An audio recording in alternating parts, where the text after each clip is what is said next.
Bonjour à tous, je suis Mickaël Raymond, entrepreneur et auteur de fiction. Et dans cette saison 2 de Double Vie, je fais la part belle aux auteurs et autrices qui viennent nous parler de leur approche de l'écriture, de leur processus créatif, de leur mode de vie. Aujourd'hui, j'accueille Christophe Nicolas, auteur, musicien. Christophe est vraiment un auteur confirmé, c'est loin de son coup d'essai, avec déjà 4 romans publiés à son actif. Son nouveau roman, Traqué, sort le 18 mars 2021.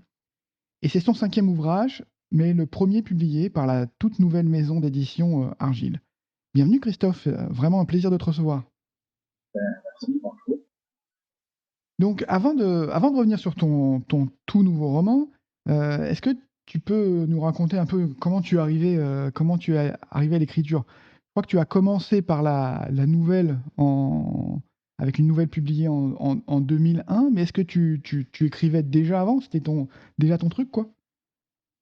En fait, depuis que je sais que tu dois m'interroger, je m'interroge moi-même et j'ai pas vraiment de réponse en fait. Donc moi, ce qui s'est passé, c'est que j'ai tendance à, quand quelque chose me plaît, j'ai tendance à essayer de le faire par moi-même. Par exemple, la musique, il y a eu un moment donné où je me suis mis à jouer de la guitare parce que justement, j'entendais de la musique qui me plaisait. Donc, j'avais du hard rock.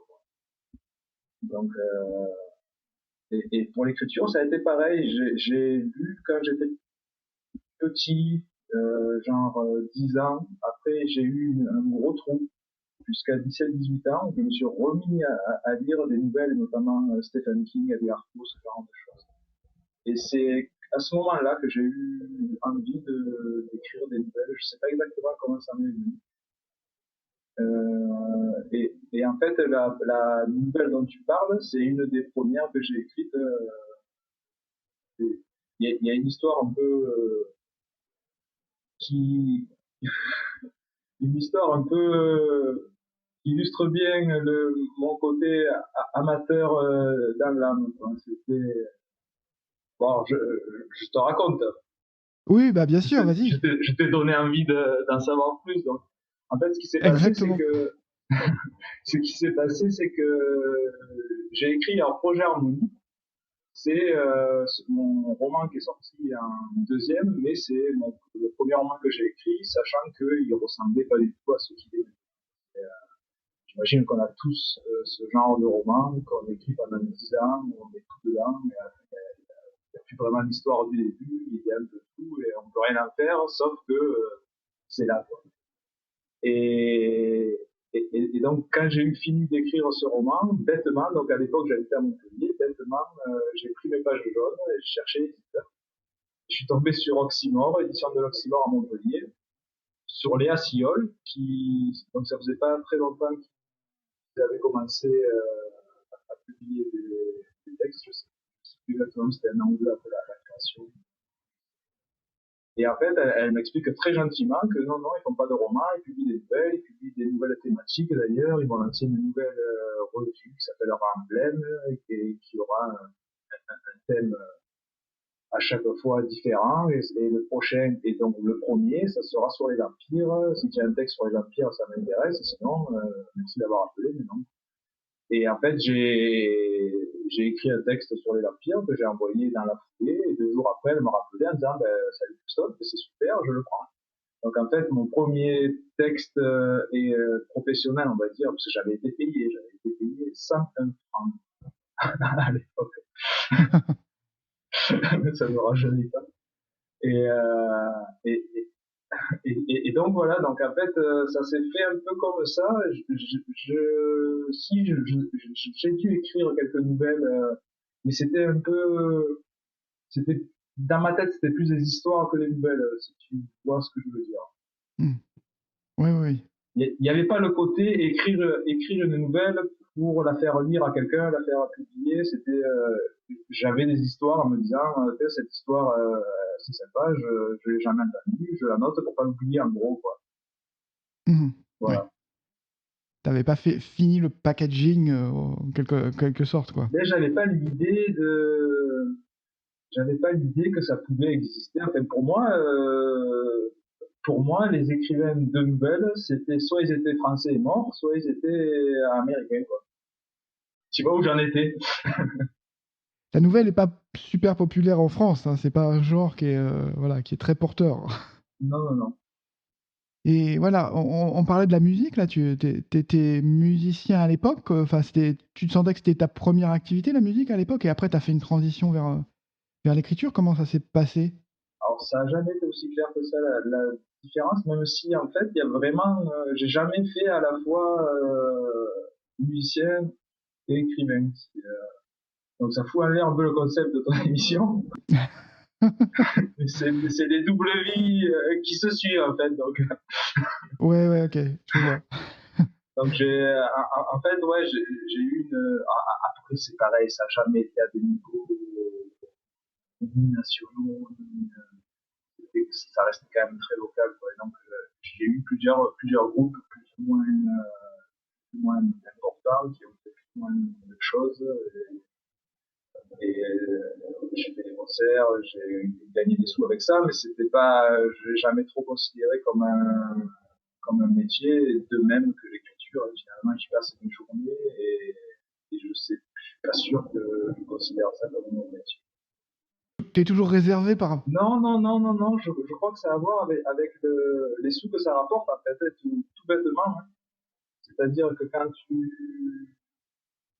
ton activité te rapporte des pourboires, quoi, je sais pas si tu peux prendre ça comme un métier. C'est un travail, ça c'est sûr. Est-ce que c'est un métier, ça? OK, tu citais parmi les références, alors c'est intéressant parce que tu citais, ouais, Stephen King, Edgar Poe, heu, tu allé tout de suite, tu as été attiré par le fantastique, tu sauté sur ce thème-là, sur ce domaine? En fait, ce que je te racontais, c'est que quand j'avais 10 ans, moi j'étais à fond le petit Nicolas, Fantomette, ce genre de Pétorol, tout ça. Et après, j'ai eu un gros trou. Je vais pas dire que c'est à cause de l'école qui m'a fait lire des livres qui m'ont dégoûté, ça serait un peu trop. Mais il y a un peu de ça quand même. Pour moi, la lecture pendant longtemps, c'était soit pour les enfants, soit c'était pas pour moi. Et quand je suis tombé sur Stephen King, Edgar Poe, tout ça, je me suis dit, mais non, non, non seulement c'est pour moi, mais ça me plaît, quoi. C'est vraiment super. Après, je me suis un peu diversifié, mais j'ai eu une période monomaniaque, je dirais entre 17, 18 et 22, 23, où je faisais que du fantastique. Mmh. Un peu de science-fiction, après de plus en plus de science-fiction, et maintenant je lis de tout. Mais voilà, ouais, je suis venu à l'écriture comme à la lecture par Stephen King, pour résumer. Quoi. Ouais et c'est vrai que le genre fantastique et même Stephen King encore aujourd'hui, voilà, c'est toujours un peu, comme on peut dire mauvais genre, et cetera. Alors que c'est, un genre qui est à la fois passionnant et extrêmement profond si on décode les symboles, si on se plonge dedans, quoi. Oui, même si moi à l'époque j'avoue que c'était le côté facile à lire, quoi. Donc et c'est pas du tout péjoratif dans ma bouche. C'était justement que il y a tout ce que tu dis et en plus on s'amuse. Enfin on s'amuse. En plus on passe un bon moment. Quoi. C'est pas laborieux comme j'ai pu me souvenir de lectures scolaires où l'histoire m'intéressait pas plus que ça et l'écriture était trop compliquée pour moi. Enfin, ça éveillait rien quoi.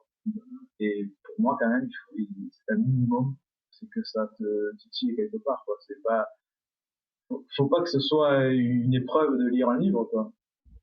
Ouais, ouais, tu dois y taper. C'est là où, ouais, Stephen King Il est bon pour ça. est un maître parce que, ouais, il te happe par la narration, mais Voilà. voilà, il t'amène d'autres choses en même temps, quoi. Donc, voilà, il est très, très fort. Comment s'est fait du coup ton premier roman, Un autre, je crois que c'était 2010? Du coup, tu avais écrit 10 ans avant, des nouvelles? Voilà, j'avais mon fameux premier faux roman sous le coude, mais que j'étais très conscient que je pourrais rien en faire, quoi. Donc en fait, ce qui s'est passé, c'est ça, c'est que pendant 3 4 ans que la maison d'édition, donc Oxymore, a continué d'exister et a publié des nouvelles, j'en ai écrit quelques-unes pour eux. Et quand la maison a fermé, je me suis retourné vers la musique un peu plus sérieusement. jusqu'en 2008, 2020. Il y a eu un moment donné où j'ai déménagé à Barcelone et mes copains du groupe ils sont restés à Montpellier, donc je faisais des allers-retours pour répéter. Alors Montpellier-Barcelone, c'est pas si loin, mais c'est quand même un peu loin quand même. Il y a 400 km. Donc tu peux pas venir tous les week-ends répéter ou faire des concerts et tout. Donc on a tenu un an comme ça, on a fait plein de concerts, on composait plus rien de nouveau quoi. Donc après c'est pas que ma faute. Hein. Après on a le batteur qui est parti, il habitait en Grèce. On s'est un peu éparpillé dans le monde, même si on s'est jamais fâché.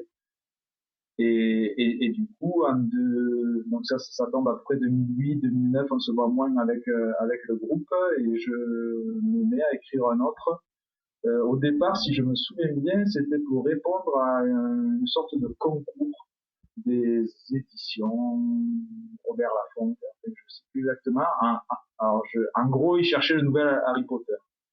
Mais ils n'osaient pas le dire, donc ils disaient envoyez votre récit fantastique, donc il fallait envoyer je sais plus exactement, les temps de première page, les temps de premier chapitre, en résumé détaillé.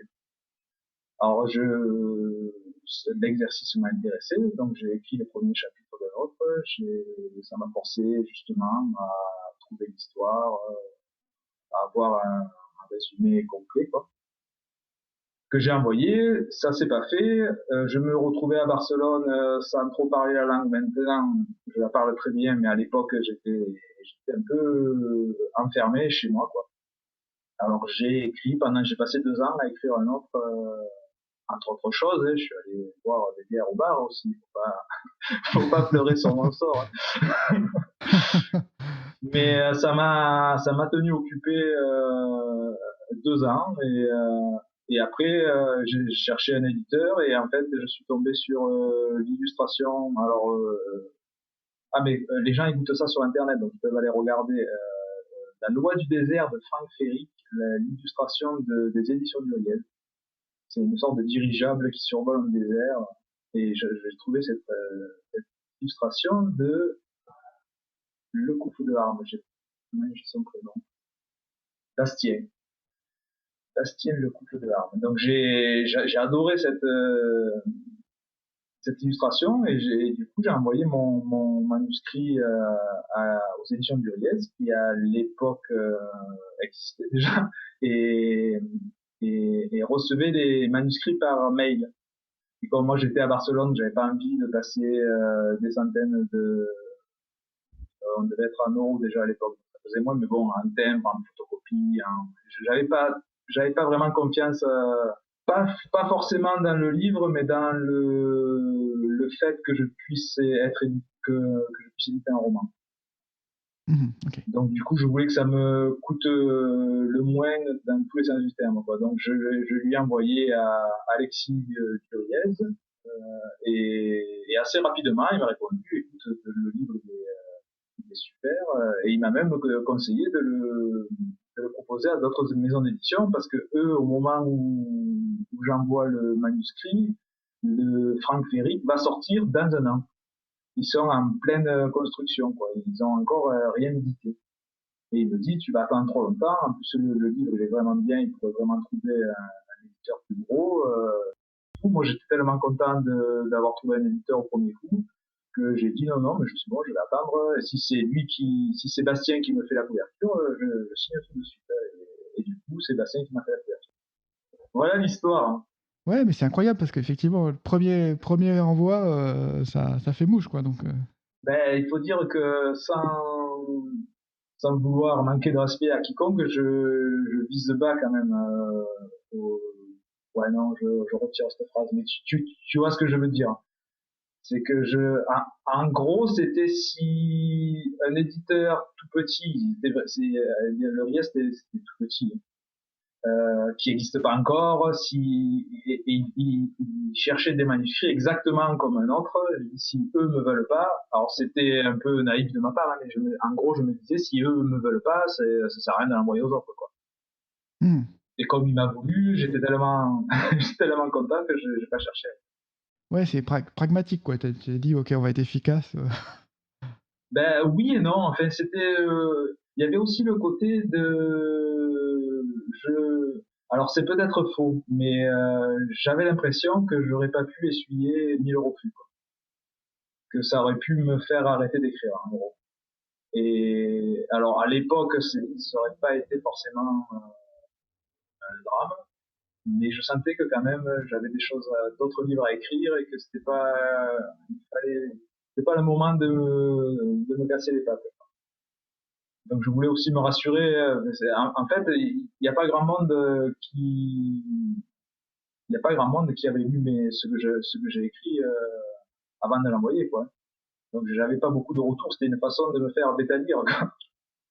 Mais du coup, là, t'as publié ce roman, et après, t'en avais quand même un sous le coude déjà d'avance, quelque part. Donc, celui que Et t'avais. oui, souviens-toi, projet Harmonie. Donc Exactement. du coup, et oui, non, non, mais la pragmatique 2000, quoi. Expression de vieux. Donc, parce qu'on est en 2021.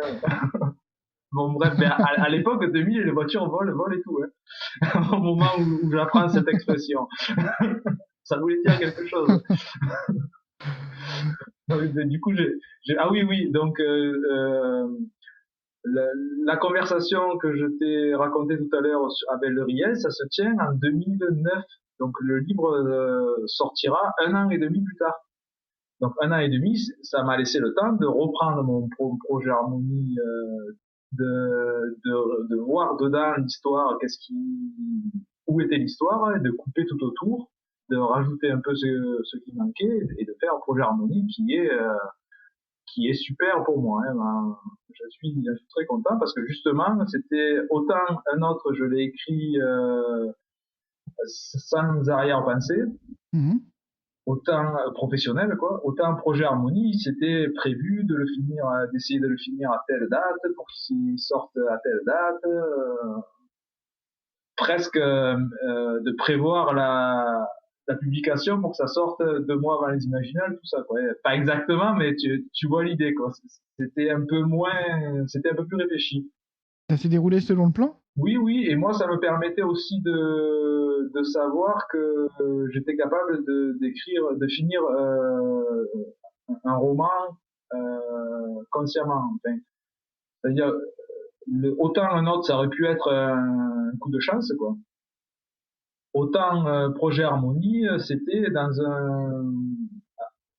une vision professionnelle au sens de je m'y mets de telle heure à telle heure, comme je te disais, il faut que à telle date j'ai fini la deuxième partie, qu'à telle date j'ai fini ça.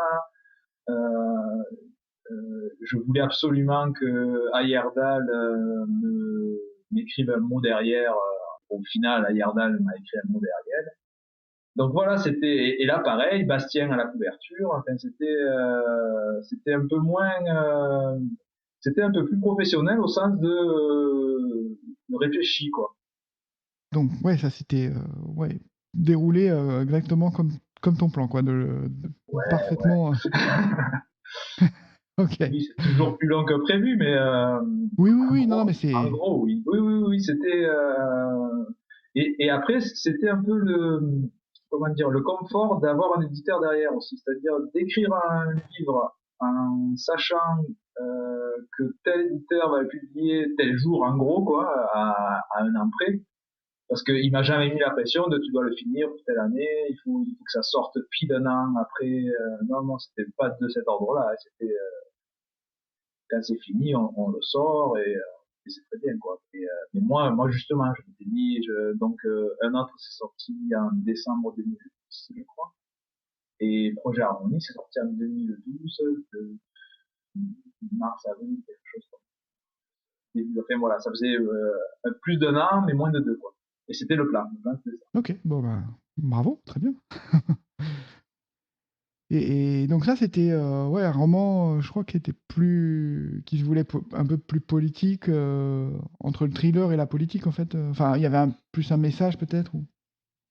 Oui, oui, oui, oui. Pas dire non, mais c'est pas vraiment. Après, ça vient d'un livre gigantesque, quoi. Donc j'ai vraiment pris le sucre et il se trouve que justement, j'y ai vu une sorte de message entre guillemets politique. Alors, j'ai insisté dessus, mais c'est quand même une histoire. Alors, je peux rien dire, mais c'est très science-fiction, quoi. Donc, ça se passe dans une France alternative de 1995 pendant les grandes grèves. En gros, ça c'est pour le décor, mais c'est pas les vrais noms des gens, c'est pas les vrais noms des journaux.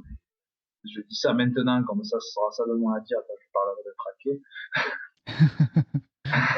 Mais donc oui, c'est politique dans le sens où j'ai essayé de faire enfin, une fois que j'avais l'histoire et que j'ai une tête, je sais ce que je vais en faire, une fois que j'ai réfléchi au concept, j'ai essayé de faire un anti-Bruce Willis, quoi. Dans le sens où Bruce Willis est un bon américain, un bon capitaliste qui va sauver le système contre les méchants communistes, quoi. À l'époque, hein, c'est pareil. Là, je trahis mon âge. Maintenant, ça serait, plus, ça serait si les hackers russes, quoi. Enfin, bon. Les Chinois, si, les Chinois, ça fait toujours plaisir, les Chinois. Donc, à l'époque, moi, c'était ça. À l'époque, les films américains des années 80, quoi. En gros, juste avant la chute du mur de Berlin, c'était ça. C'était la liberté contre l'URSS. Et moi, justement, donc moi, je l'ai écrit quelqu'un, donc il y avait aussi le côté rétro-anticipation, c'est-à-dire que je faisais de l'anticipation dans le passé. Ce qui me permettait de faire parler des gens de 1995 en leur faisant dire mais vous verrez que dans le futur on distribuera des journaux gratuits à la sortie des métros et tout le monde dit mais ça va pas dire ça. Donc ça me permettait de prévoir l'avenir mais facilement parce qu'au moment où je l'écrivais j'étais plus loin. Donc voilà. Ouais. Donc politique, oui, oui, oui. Maintenant, je dirais complotiste. C'est un peu l'idée en fait. Et quand je reviens en arrière, que ce soit Projet Harmonie, Le Camp, Traqué, c'est un peu complotiste dans le sens prendre des théories du complot et se dire et si c'était pas complètement faux, et si. Voilà, sachant que quand même Projet Harmonie et Le Camp aussi, c'est très science-fiction. Hein. Ouais. Oui, il y a du voyage dans le temps, il y a des extraterrestres. Enfin, c'est pour l'un et pour l'autre. Je dis pas lequel, comme ça, je spoil le tout, mais sans dire lequel. Mais c'est très science-fiction. Quoi. Enfin, c'est traqué beaucoup moins. Chute pas du tout. Donc Chute, c'est mon quatrième roman. Là, pour le coup, c'est un thriller polar sans. L'éditeur a bien essayé de faire croire qu'il y avait un fantôme, mais c'était purement marketing. Et donc là, ça s'est déroulé aussi bien. Tu as continué, tu vois, à avoir un rythme d'écriture, je sais pas, de 3 ans. Mais en fait, donc, 2012, Projet Harmonie, et Le Camp, 2016. Et en fait, ça que je me rends compte, c'est que chaque fois que je change d'éditeur, il faut 4 ans. Et donc, le Riez, non, ça s'est pas passé pour moi. Alors ça, c'est pareil, ça serait un peu long à raconter, mais l'histoire est folle. Quoi. Donc, je te la fais très courte. Ok, En, merci. en 2012 ou 13, je suis invité aux Imaginales. Ça devait être 2013 parce que Projet Harmonie a été sélectionné au prix des lycéens, des Imaginales. Donc ça m'a permis d'être invité et de signer à la table. Donc ceux qui sont jamais allés aux Imaginales, c'est une énorme tente avec un îlot central, table avec des livres et des écrivains de partout et des gens tout autour qui tournent. Et sur les bords, il y a les petits éditeurs entre guillemets, et au milieu, il y a les auteurs invités. En gros, c'est plutôt ça. Au milieu, les invités, et sur les bords, les auto-invités, je sais pas. Et j'avais déjà fait une année sur les bords, et là, c'était ma première année au milieu, donc ça fait quelque chose. Hein. J'avais fait des pieds et des mains pour me retrouver à côté d'Ayardal. Donc, j'étais à côté d'Ayardal.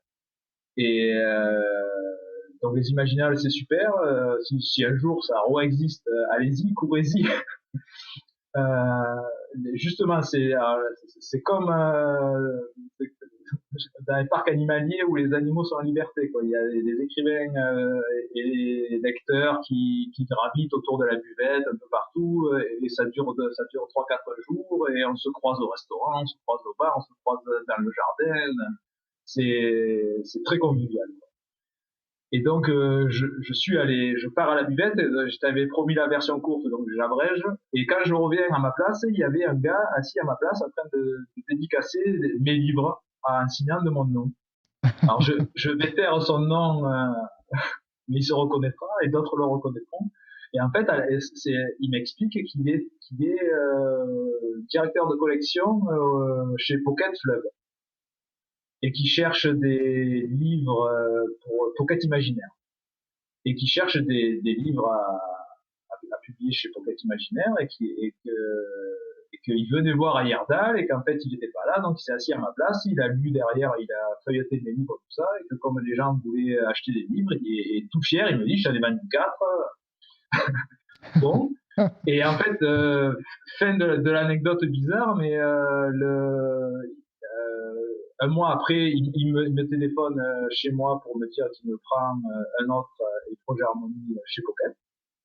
Et je lui propose donc le camp que j'étais en train d'écrire pour Fleuve. Alors, je peux, entre-temps, il est parti de chez Fleuve Pocket. C'est un autre qui est venu à sa place. Donc, il a fallu retrouver le numéro. Et là, il y a une autre histoire dingue avec Jean-Claude de Dugnac, que j'embrasse, qui se retrouve dans le taxi avec mon manuscrit, parce que pareil, j'avais perdu le contact avec Fleuve, donc j'ai dit à Jean-Claude à l'époque j'habitais à et lui aussi, et j'y avais dit, toi qui connais la Talente, est-ce que tu peux me lire le manuscrit et voir si ça peut les intéresser, quoi. Et au moment où il lit le manuscrit, il tombe justement, je sais plus si c'était les Utopias ou je sais pas pourquoi, dans le taxi avec le nouveau directeur de collection de Fleuve Édition. Et il me propose mon manuscrit et le mec, pareil, me rappelle. Et donc, du coup, il est sorti un peu plus tard chez Fleuve, comme prévu, mais avec 2 ans de retard, quoi. Et ce qui fait que Chute est sorti aussi chez Fleuve. Et après, le drame. Soudain. Voilà, ça nous mène après en 2018, l'année de tous les chamboulements. Qu'est-ce qui s'est... En fait, au fleuve, j'y suis resté 2 ans et j'ai connu 3 équipes. C'est-à-dire que du jour au lendemain, alors il y en a toujours un ou deux qui restent et qui te permet de faire le lien, mais là, par exemple, maintenant, il y a peut-être encore une personne que je connais, mais donc c'est terrible. Hein, il y a eu en gros, il y a eu la loi qui interdisait aux directeurs de collection d'être payés en droit d'auteur. Ça date de 2018, mise en place 2019, le 1er janvier, et du coup, les éditeurs, ils étaient obligés soit de salarier les directeurs de collection, soit de les payer en tant qu'auto-entrepreneur. Et mon directeur de collection de l'époque, il a fait ses comptes, il a dit qu'il faut aussi. Donc, il s'est fait salarier chez un autre éditeur, et je me suis retrouvé sans contact, ça, c'est la version normale, et il y a aussi la version complotiste que je garde pour moi, mais j'ai certains éléments en ma possession. Ok, bah quand on se croisera, tu me la raconteras. Hein. Oui. Je peux juste donner un fait, c'est que en septembre 2018, le groupe Bolloré a racheté Editis à Planeta. Et ceux qui liront Traqué liront le chapitre 72 et peut-être reconnaîtront un certain VP. Voilà. Ok. Ah non, ça reste énigmatique, mais bon, on n'est pas à l'abri d'un procès. C'est bien, c'est bien. Les énigmes, ça va faire travailler l'imaginaire aussi des auditeurs, donc c'est cool. Et donc, tu es tombé sur Argile à un moment, tu as rencontré cette équipe. Ouais, alors là aussi, c'est donc je vais rester très flou pour éviter pour éviter des problèmes.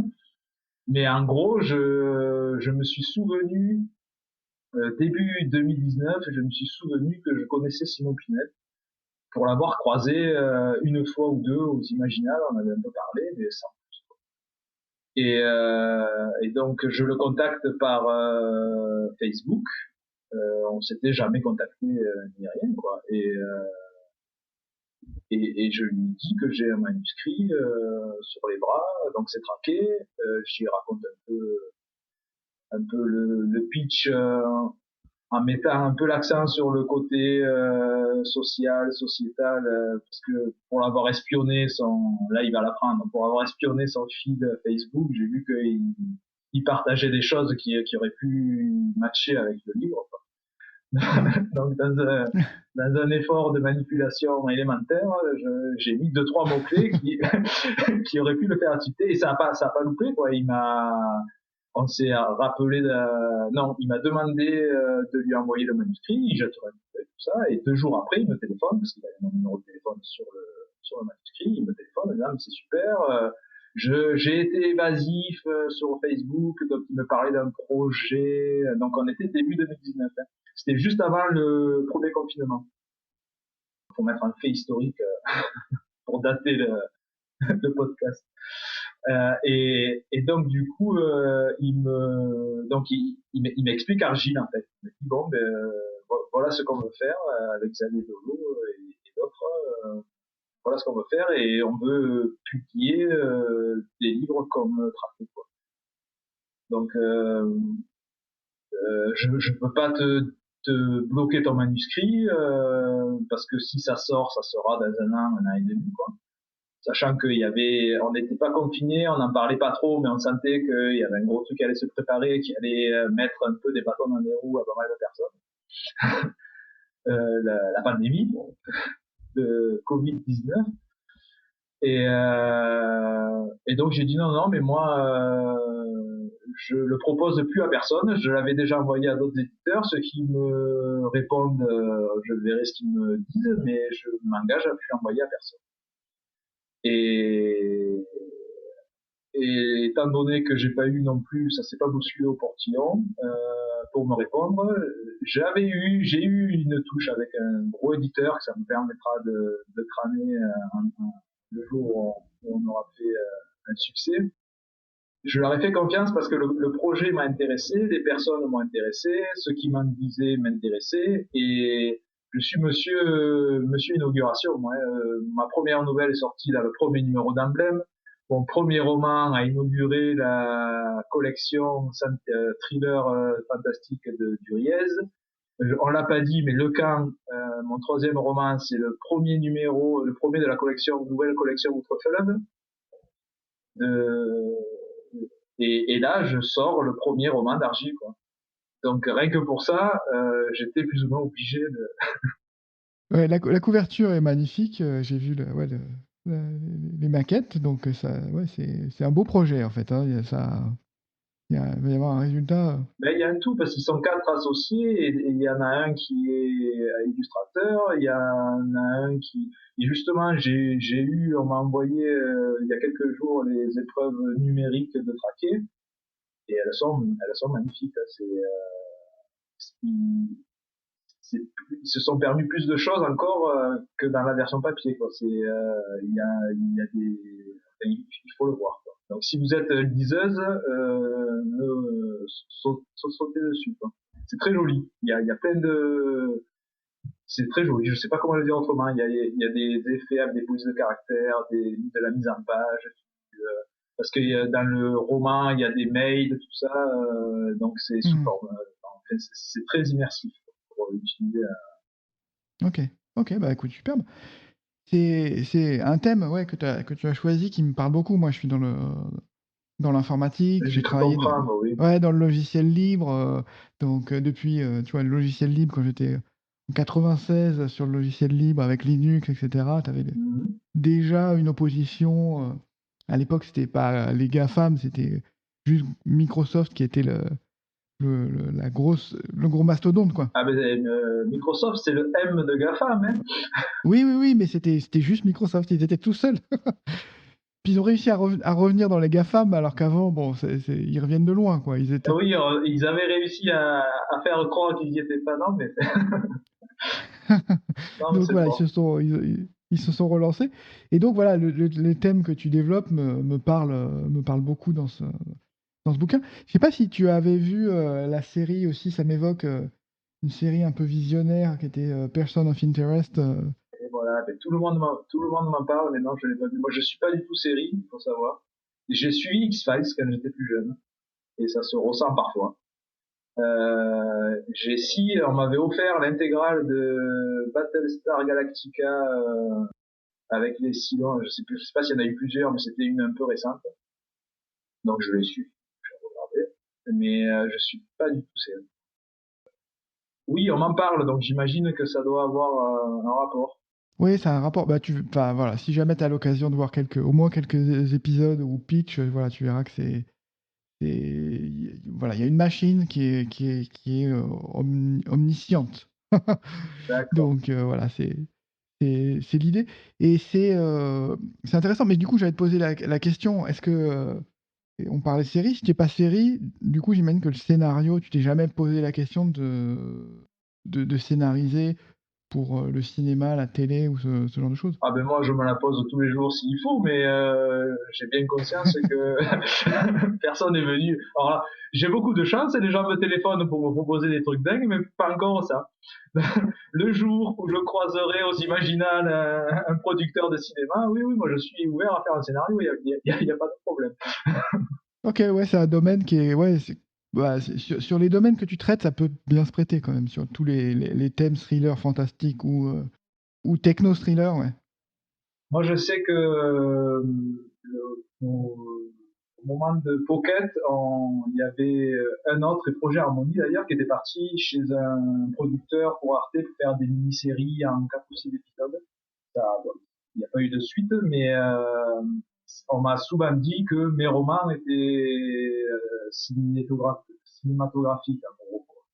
Que il suffisait, il n'y avait pas grand-chose à faire pour le transformer en scénario. J'espère que quelqu'un va tomber là-dessus et te contacter pour essayer de monter un projet. Et oui, oui, si on en vend des tonnes, il y aura quelqu'un qui va tomber dessus, ça c'est sûr.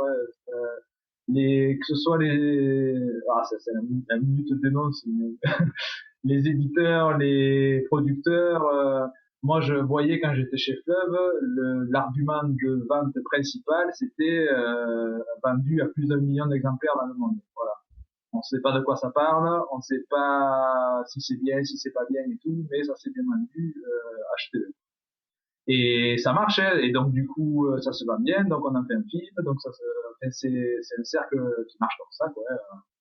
Donc le jour où donc je compte sur tous les auditeurs d'acheter plusieurs exemplaires, de traquer, de faire gonfler les chiffres. Et là, c'est sûr qu'il y aura des producteurs qui s'intéresseront. On en fera des séries, on en fera des mugs, on en fera des t-shirts. Génial, hein. C'est un plan. Oui.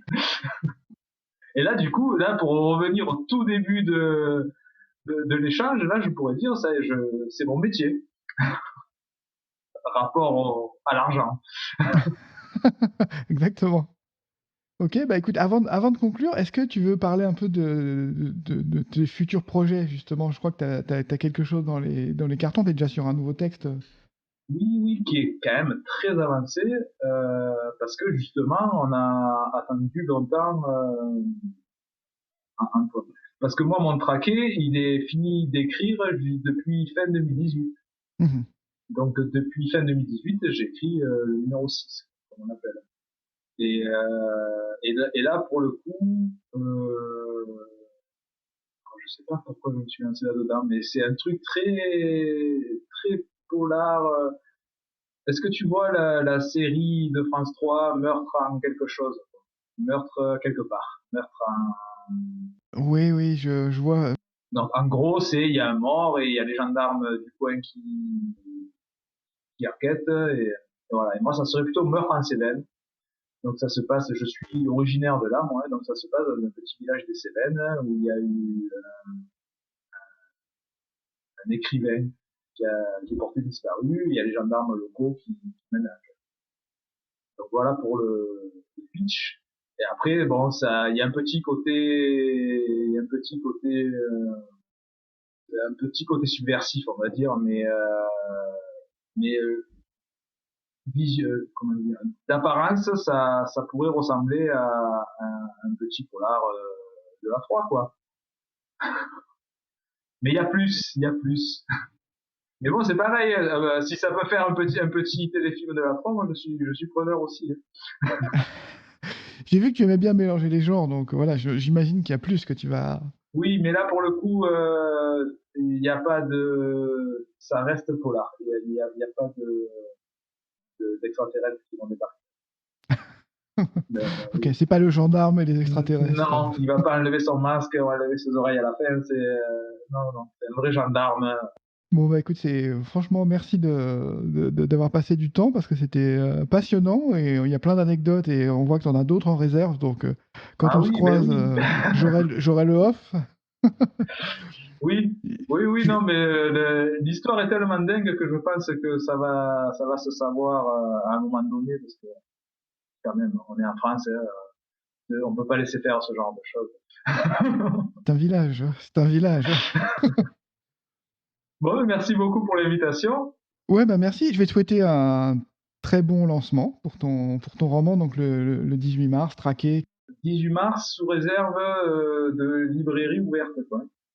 Parce que ils m'ont dit que si jamais, même si c'était un click and collect, ils retardaient la sortie, parce que apparemment le livre est très bien accueilli par les libraires, donc ils comptent beaucoup sur le bouche à oreille des gens qui viennent en boutique, et ils pensent que si c'est, enfin, la vente à emporter, ça bénéficie aux livres dont on parle, quoi, à la télé, dans les journaux.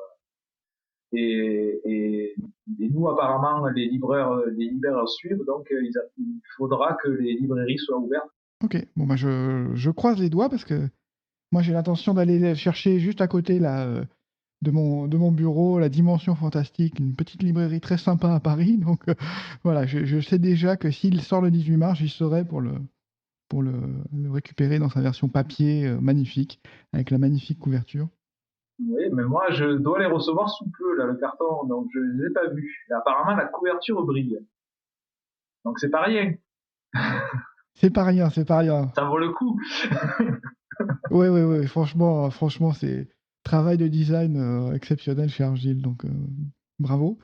Merci encore pour ton temps. Bonne chance ouais, pour le lancement. Puis on se parle peut-être pour le scénario, le film ou le prochain projet de polar, de meurtre en Cévennes. Voilà, ça c'est le plus probable. Je te remercie beaucoup, hein. Merci à toi.